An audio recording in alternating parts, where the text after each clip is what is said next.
everyone, and welcome to our AsIAm webinar. This is part of our Autism Friendly University webinars that we have produced during COVID-19. It is in response to autistic students and colleges reaching out to us for guidance and information about starting college in September 2020. So today we are delighted to have Dr. Alison Doyle, who is a leading educational psychologist, and she's also a friend of AsIAm. And here she is going to discuss this topic with us today. So Alison, I'd like to hand over to you now, if that's okay. Okay, thank you, Casey. So I'm very glad to be here to talk to you today about what to expect, what we can expect from college in 2020.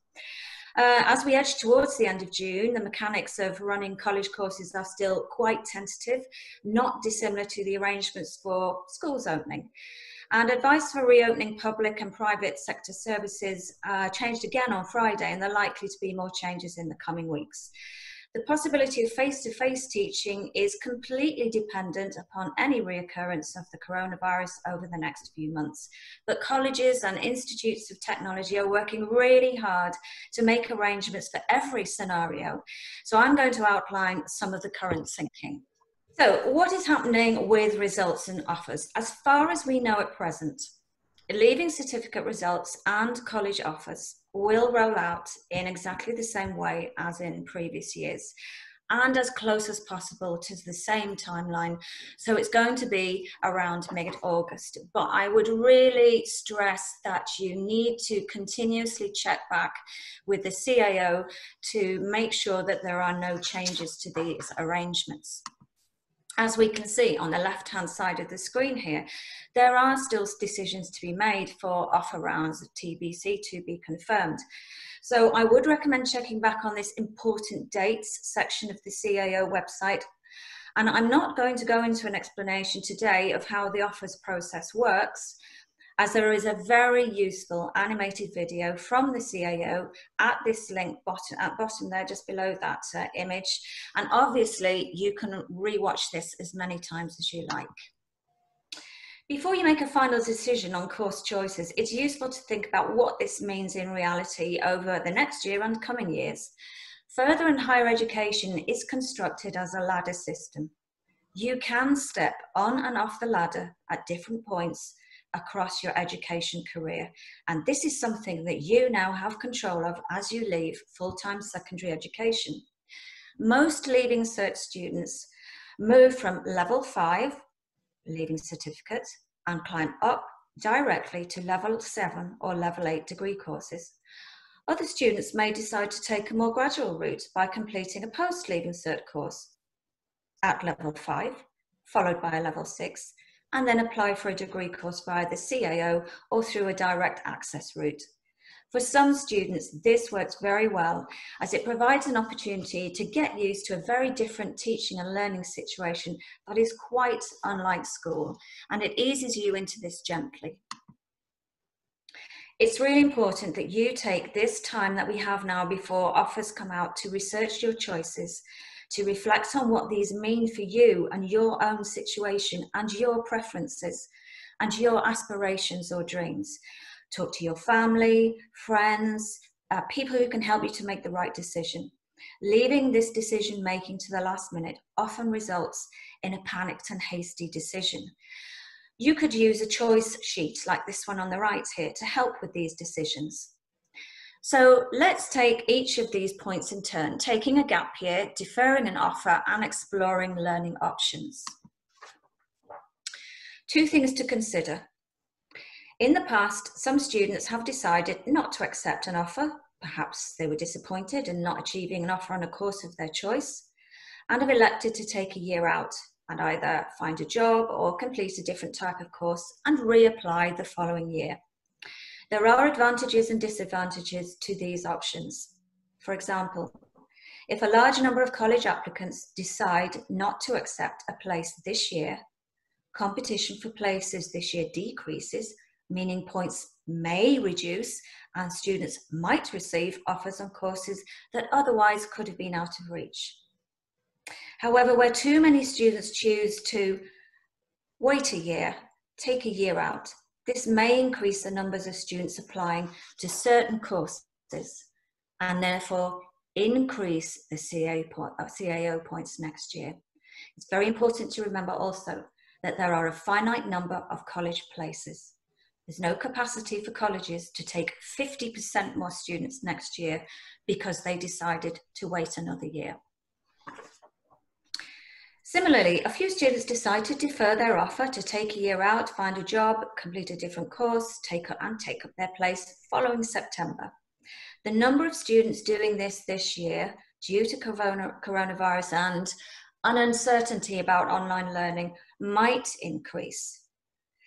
And there are, as I said, a finite number of students that can be catered for on a college campus, obviously, just as the same as there is a limit to the number of students that a school can physically accommodate. If large numbers of students choose to defer, there may not be enough places for them and next year's Leaving Cert students. It's possible that deferrals on some courses may be limited in a way that they haven't been previously. For example, UK universities already are considering the removal of deferring places on some courses. This is something that you need to check with the college that you have applied to and keep revisiting the admissions page and revisiting the CAO to check on this.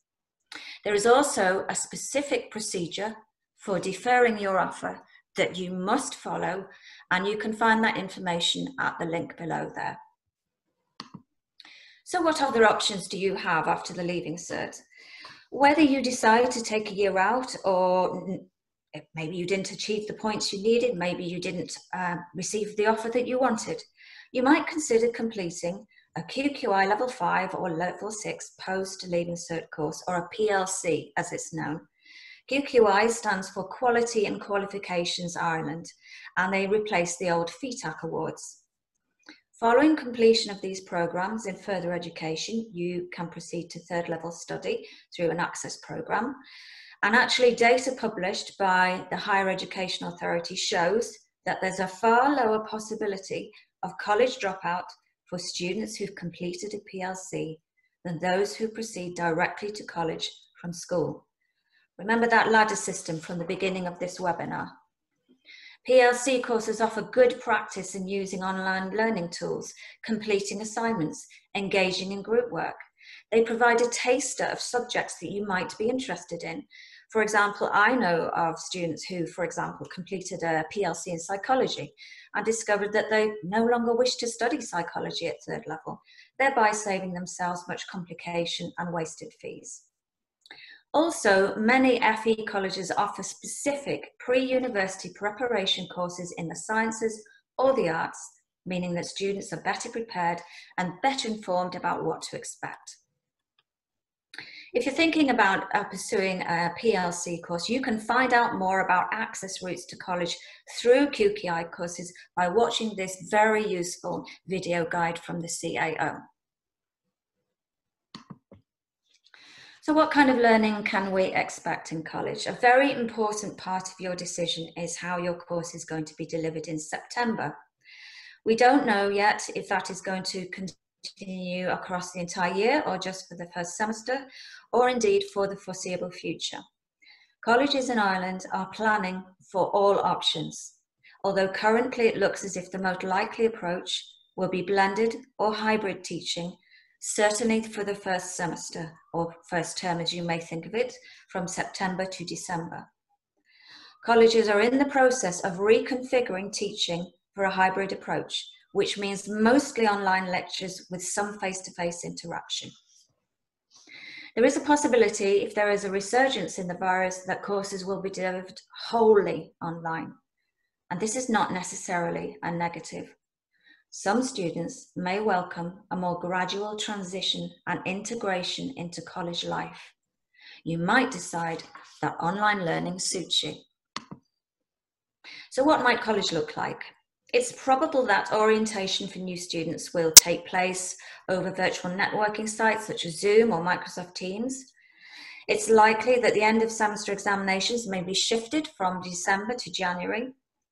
But as decisions on health and safety change, so may these arrangements. So again, it's important to keep your eye on information from colleges. What other differences can we see? Well, colleges will have to follow health and safety guidelines in terms of hand sanitization stations, social distancing and face mask wearing. Lab and laboratory courses, students may go in at specific times in groups or bubbles. There will be orientation and icebreakers online for first years to get to know their classmates. I know that colleges are making very strenuous efforts to build a sense of community and relationships with peer groups within courses. Timetables should run as normal, but students are probably likely to be on campus only on a number of days rather than for all of their classes. So there'll be a mix of online and on campus. So that's pretty much what the future is going to look like in terms of learning. How will you know if this way of learning is going to suit you? And how can you prepare for distance learning? I know some of you will have had a varied experience of this through Google Classrooms, for example, but actually online learning in college is quite different. So one way of finding out is to enroll on a course which actually introduces you to learning online in university. Now, I've looked at a few of these on your behalf. In fact, I completed this course last week. I know it says down at the bottom there the duration is 3 weeks. I did this in about 3 hours. You can do it over as long a period or short a period as you like. There's some really useful practical exercises, for example, watching a video and taking notes and then answering some quiz questions. Gives you an experience of what it's like to be involved in small group projects and actually communicating online. I would really recommend that you try something like this. And in fact, colleges in Ireland are developing their own similar learning to learn online courses. So keep checking their websites for updates to that. Once you've finished that prep course, you actually might like to try out a short course during this period between now and receiving your offer and going to college. Whilst you're waiting for those results, try a short course in an area that interests you. I've found a few on screen here. Again, it says 6 weeks. People generally complete these in a shorter amount of time, but you can do almost anything from learning about the music industry to learning another language. And who knows, you might even consider doing an online degree course afterwards. Many colleges in Ireland are beginning to offer fully flexible courses at undergraduate level as well as postgraduate. So this is quite interesting. IT Sligo here do a number of completely online courses in both arts and sciences, and DCU also runs online courses through DCU Connected. And they're not alone. There are many other colleges that do that as well. In terms of QQI, there are a couple of private colleges here, CMIT and the Open College, who are offering QQI courses remotely. And I know that the FE colleges are also looking at alternatives to face-to-face learning. So there's lots of options there. It's important to keep up to date with changes in arrangements for colleges opening, but it's also important to think about other factors connected to going to college, which may not appear to be so obvious. And this is where the use of a choice sheet again is very useful. Research and reflection are new skills that you will need to successfully manage college. So now is a good time to start. So there's 7 things that I now want to talk to you about. In terms of accommodation, it's possible that student accommodation will be operating at a 50% capacity due to social distancing. There's a possibility that accommodation might be booked on a part-time or temporary basis, for example, if you're only going into college on certain days of the week, or if you need to travel to attend a lab or lectures on a specific day. It's important that you gather as much information as you can about accommodation options in each college that you've applied to. More than ever, it's now critical that you ensure you have the computing technology to support online learning. Ordinarily, if you were traveling in and out of college, you might be looking at a lightweight laptop. In the current circumstances, if you're spending many hours in front of a screen, you might need to pay more attention to a good chair and a good monitor.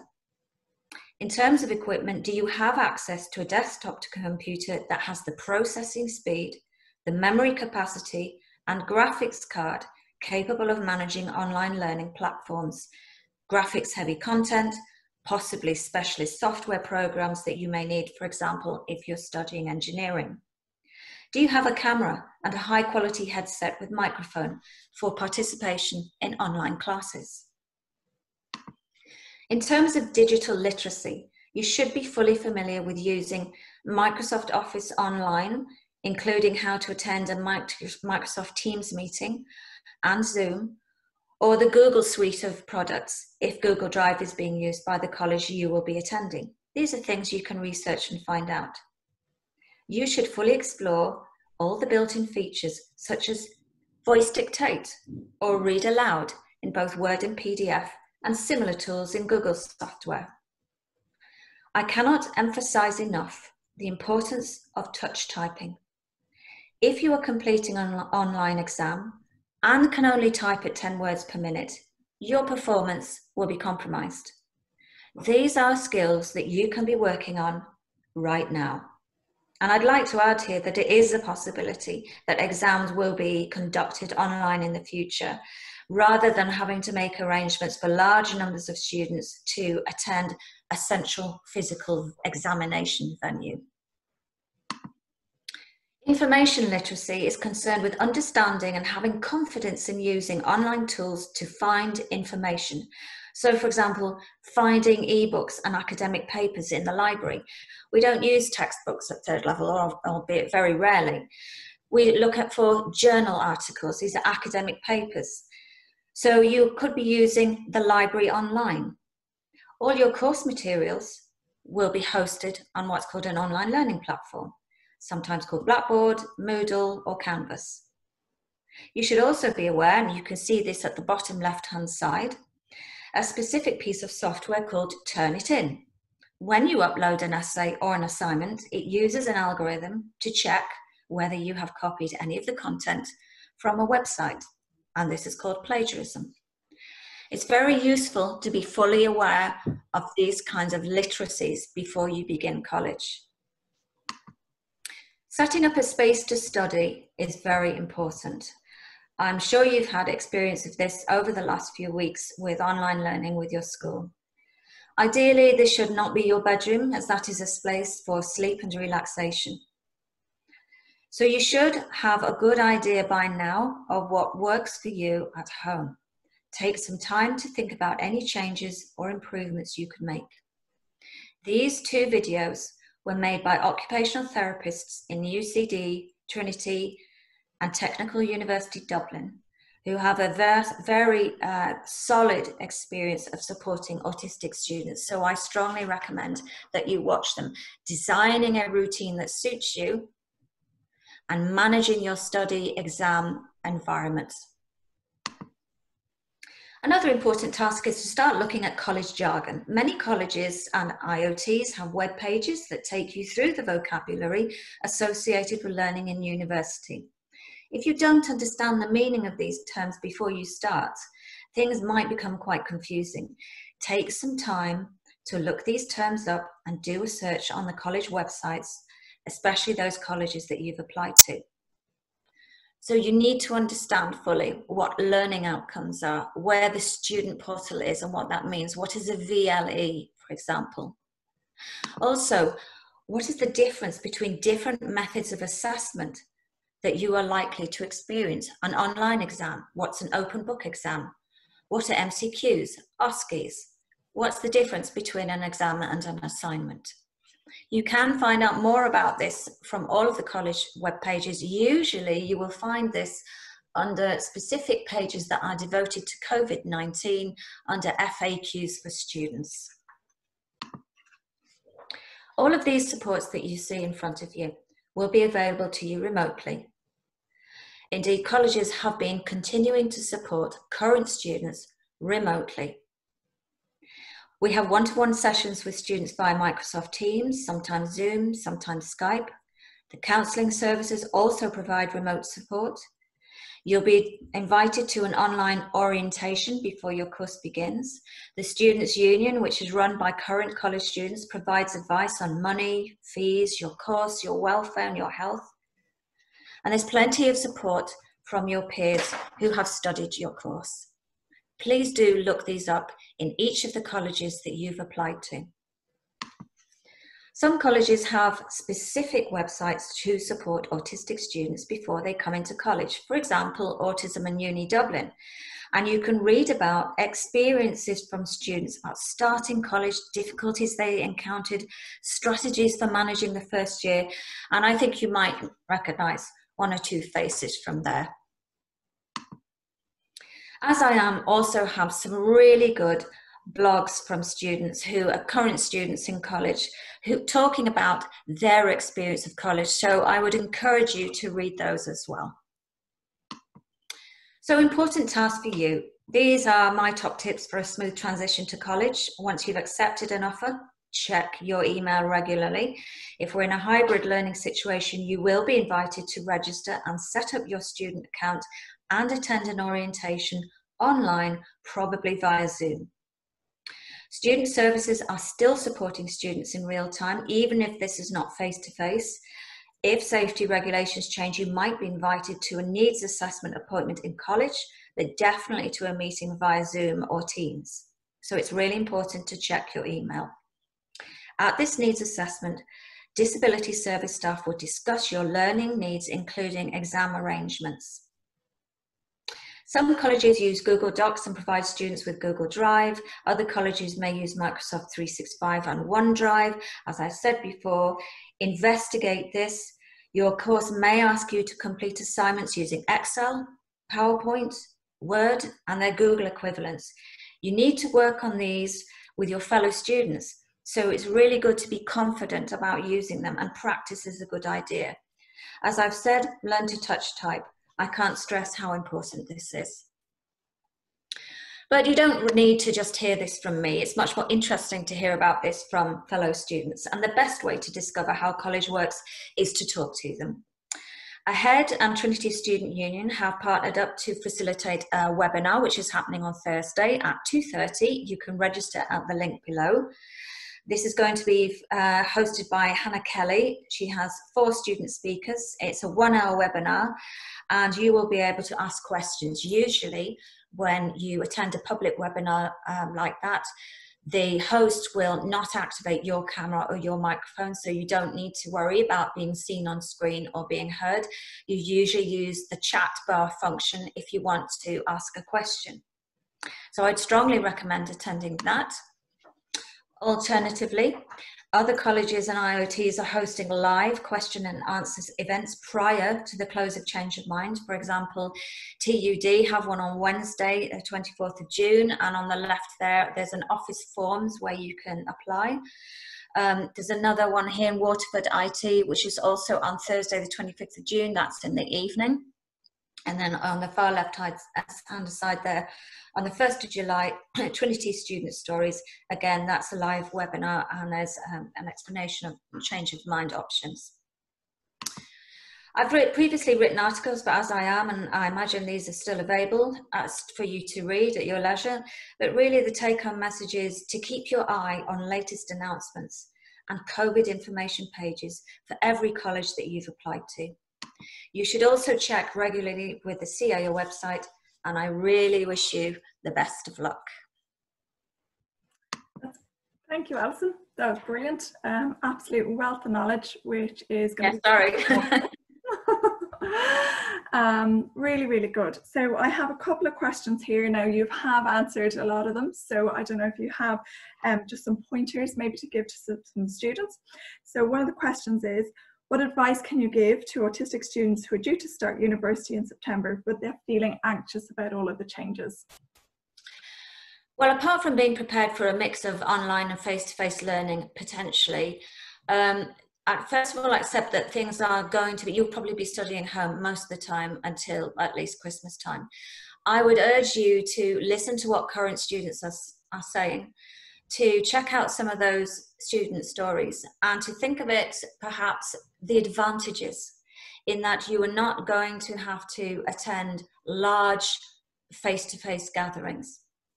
So it is possible that it will be less anxious making for you and easier for you to manage when it's done remotely. Mm-hmm. Yeah, brilliant. And you've really made some really excellent points about this as well. But if I defer my place until September 2021, will I still get my place? It's that's not easy to predict. In theory, absolutely, yes. I mean, people who divert usually take up their places the following year. There's been no contrary indication on admissions pages or from the CAO that this won't be the case. We really don't know. I mean, it is completely unforeseen. If a high percentage of students do choose to defer, obviously that will have some effect on the number of places that are available next year, but it very much depends on numbers. I would say that unless you have a very good reason to defer, you should probably take up your place this year. I know it's difficult, and students are missing out on that real physical transition from leaving school behind to be beginning college. But as I said before, I think that might actually suit some people to have that gradual transition and that gradual integration. Yeah, very good. And then finally, when I start college in September, most of my classes will be online. So how can I get the best out of college if that is the case? And I think you've given some really good examples there. There courses of learning to learn online and touch typing. So I think that's great. Oh, absolutely. They are so important. And in some respects, it's quite interesting. You will have more time in which to complete your college work, theoretically, because you won't have to travel into college. On the other hand, I would say that studying online can be very fatiguing, as some people may already know. Watch the OT videos on maintaining a good routine and setting up a good environment. Very few courses will use a dedicated textbook, as you would have been used to in school.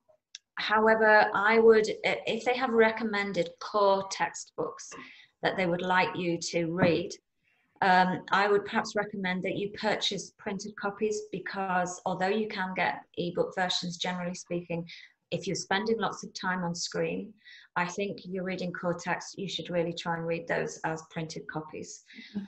Colleges will be working really hard to create virtual study communities and groups, and that's why I recommended the online preparation course from the University of Leeds. It kind of gives you a flavour of what it's like to learn online as a group.